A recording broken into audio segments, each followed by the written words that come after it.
Now to our neighborhood impact. When we talk about how to help the homeless, you often hear the phrase continuum of care, but what exactly does that mean and what care is being provided?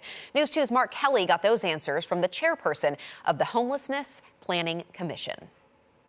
What does that mean when you say continuum of care? Basically, continuums of care are programs that are designed to promote community-wide commitment to the goal of ending homelessness, and more importantly, also providing funding resources and efforts to support nonprofit providers, as well as state and local agencies that are a part of the continuums of care. The goal is to quickly rehouse individuals and families that have been displaced by homelessness. And we also want to make sure that when we are trying to quickly rehouse these individuals and families, that we're doing so in a way that minimizes their trauma that has been caused by homelessness. When I hear continuum, I think, okay, there are 5 steps, there are 10 steps. What is that first step in the continuum of care? If you see somebody there living, let's say, in a homeless encampment. We want to first just make sure that they understand that we value them as a human being. And so we begin the rapport building stage with these individuals.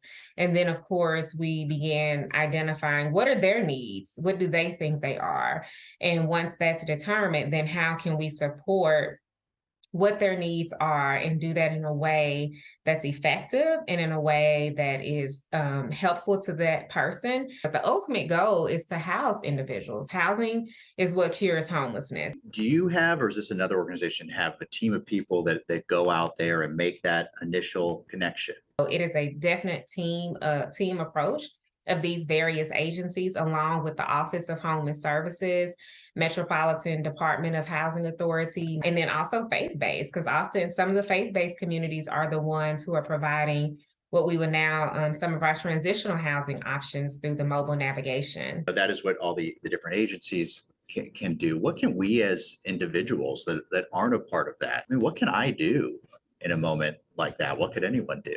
We want to make sure people's immediate needs are being met as well. And so in conditions where the weather is extremely cold or extremely hot, one thing would be to absolutely call the non-emergency number of MNPD. I think in other ways where we need support is how do we connect people with these different nonprofit agencies that are providing services, as well as the faith-based community.